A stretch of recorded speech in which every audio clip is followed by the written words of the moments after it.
Hemos titulado nuestra cápsula de hoy la resurrección como la justificación de Cristo.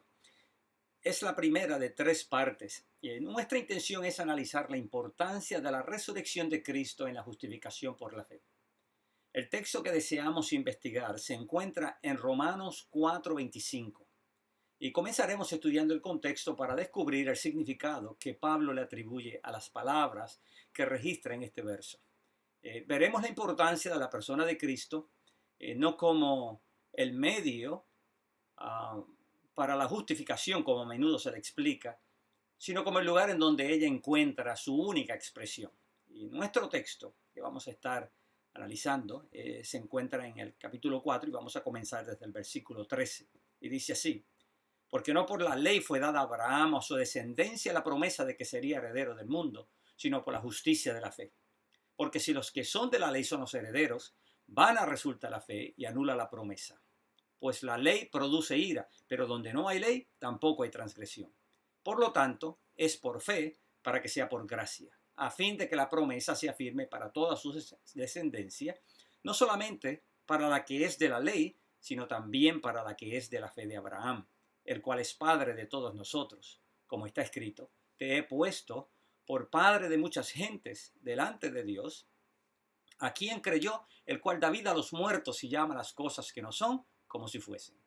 Él creyó en esperanza contra toda esperanza, para llegar a ser padre de muchas gentes, conforme a lo que se le había dicho: así será tu descendencia. Y no se debilitó en la fe al considerar su cuerpo, que ya estaba como muerto, siendo casi de 100 años, o de la esterilidad de la matriz de Sara. Tampoco dudó por la incredulidad de la promesa que Dios le hizo, sino que se fortaleció en fe, dando gloria a Dios, plenamente convencido de que era también poderoso para hacer todo lo que había prometido, por lo cual también su fe le fue contada por justicia.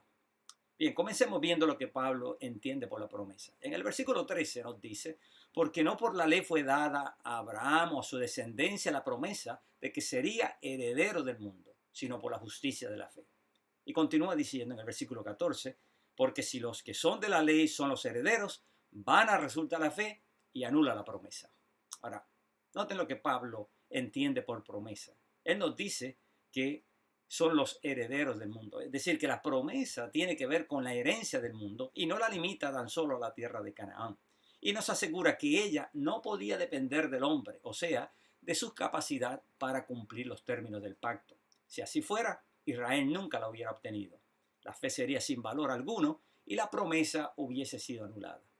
El problema con la ley, según Pablo, es que la ley produce ira. Si ella no existiera, no existiría el pecado y se eliminaría por completo el problema del hombre. Pablo muestra que existe una correlación entre la ley, la transgresión y la ira.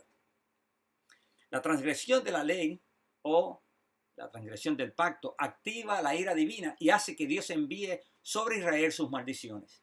Donde la ley se convierte en el medio para obtener la bendición, se mantiene la realidad de la transgresión que provoca la ira divina y destruye a los herederos de la promesa, y como resultado queda anulada.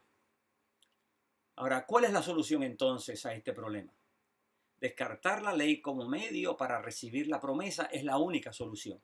Así Pablo lo explica. En el versículo 16 dice: por tanto es por fe para que sea por gracia, a fin de que la promesa sea firme para toda su descendencia, no solamente para la que es de la ley, sino también para la que es de la fe de Abraham, el cual es padre de todos nosotros.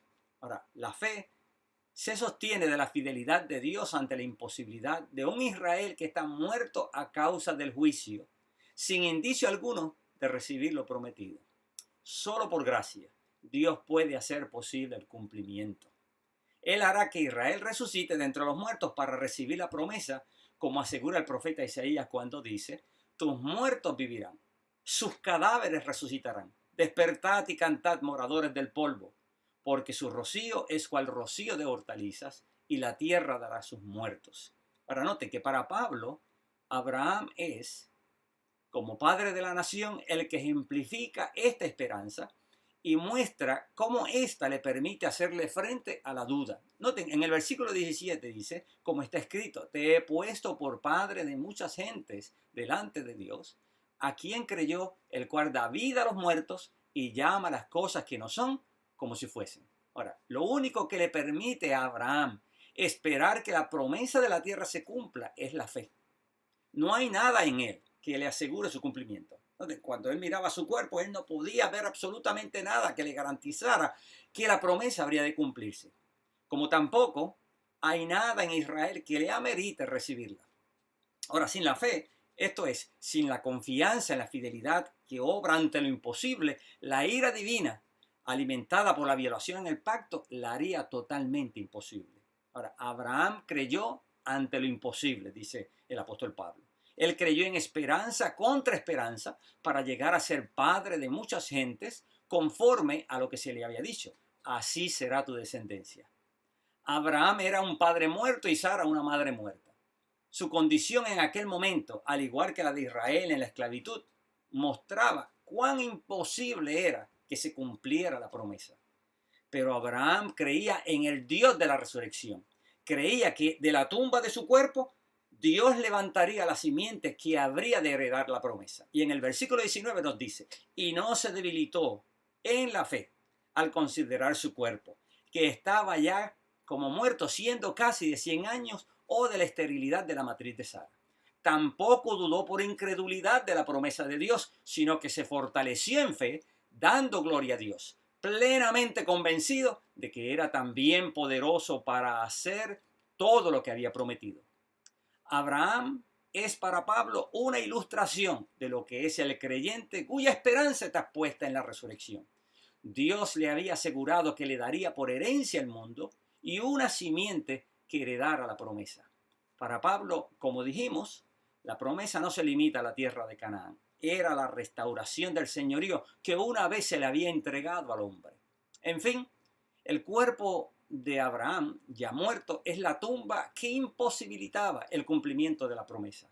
Pero su fe en la resurrección le hace esperar en la fidelidad divina que manifieste su poder sacando de aquella tumba a la simiente heredera.